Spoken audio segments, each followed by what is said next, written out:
Welcome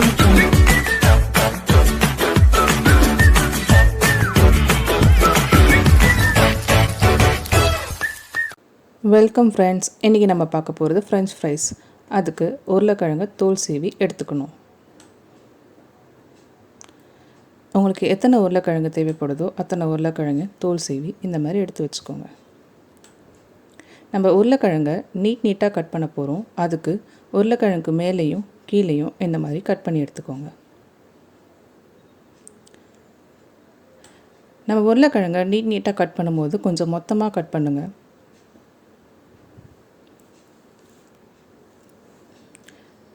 பெரிய size உருளைக்கிழங்கு எடுத்து கட் பண்ணிக்கிட்டிங்கன்னா ஈஸியாக இருக்கும்.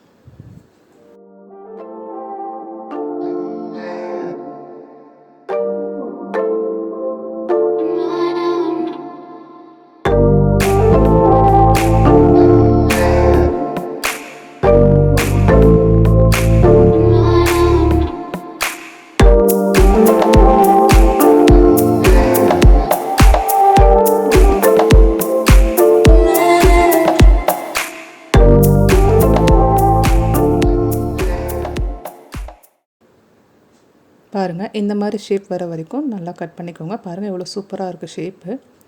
இப்போது கட் பண்ண உருளைக்கிழங்கை 15லேருந்து 20 நிமிஷம் தண்ணியில் போட்டுருங்க. ஏன்னா அப்போ தான் உருளைக்கிழங்கு கலர் மாறாமல் நல்லாயிருக்கும்.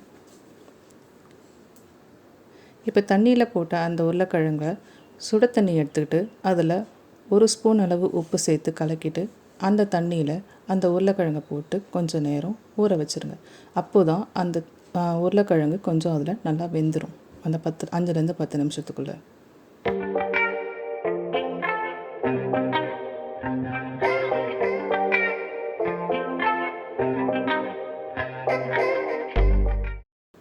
இப்போது அந்த உருளைக்கிழங்கை ஒரு ஒயிட் டவல்லையோ இல்லைனா ஒரு ட்ரை பேப்பர்லேயோ எடுத்து காய வச்சுருங்க.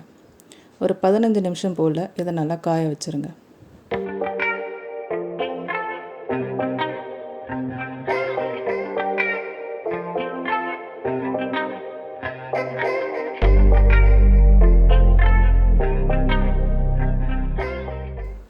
இப்போ அது மேலே இருக்கிற அந்த ஈரப்பதம் போகிறதுக்காக அந்த டவலை மடித்து அது மேலே நல்லா ஒத்தி எடுத்தோன்னா மேலே இருக்க ஈரப்பதம் குறைஞ்சிரும்.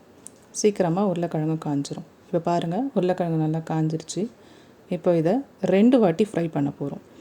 முதல் டைம் அடுப்பை மீடியம் ஃப்ளேமில் வச்சுக்கோங்க. வச்சுக்கிட்டு 2லேருந்து 3 நிமிஷம் இதை நல்லா பொரிச்சு எடுங்க. இதோட கலர் அப்போ மாறாது, ஒயிட் கலரில் தான் இருக்கும். ஸோ அந்த மாதிரி நல்லா பொரிச்சு எடுத்துக்கோங்க 2லேருந்து 3 நிமிஷம்.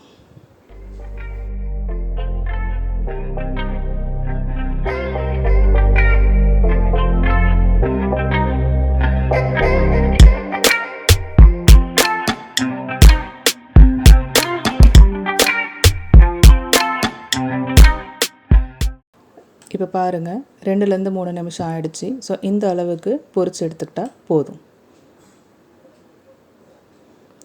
இப்போது அதை நல்லா காய வச்சுருங்க. ஒரு 5 நிமிஷம் நல்லா காய வச்சிட்டதுக்கப்புறமா அடுப்பை நல்லா ஃபுல் தீயில் வச்சுக்கோங்க. வச்சுட்டு இப்போ இந்த காய வச்ச உருளைக்கிழங்கை 2வது வாட்டி ஃப்ரை பண்ணிக்கோங்க. ஒரு 3 to 4 மினிட்ஸ் ஃப்ரை பண்ணால் போதும். இது நல்லா ப்ரௌன் கலரில் மாறி வரும். ப்ரௌன் கலரில் மாறி வந்துருச்சுன்னா நல்லா கிறிஸ்பி ஆகிடுச்சுன்னு அர்த்தம். அப்போ எடுத்துக்கலாம். இப்போ பாருங்கள், உங்களுக்கு கலர் டிஃப்ரென்ஸ் நல்லாவே தெரியும். நல்லா ப்ரௌன் கலரில் மாறிடுச்சு. எவ்வளோ சூப்பராக மாறி இருக்குது பாருங்கள்.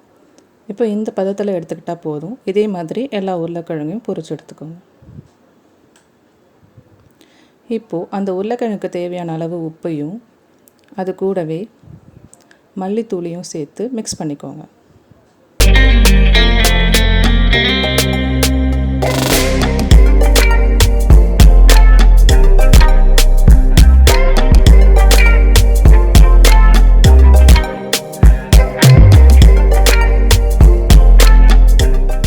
இது நல்லா மிக்ஸ் ஆகிடுச்சு. ஃப்ரெஞ்ச் ஃப்ரைஸும் சூப்பராக ரெடி ஆகிடுச்சு. இப்போது இது கூடவே டொமேட்டோ சாஸோ இல்லைனா டொமேட்டோ கெச்சப்போ வச்சு சாப்பிட்டிங்கன்னா செம்ம டேஸ்ட்டாக இருக்கும். ட்ரை பண்ணி பாருங்கள்.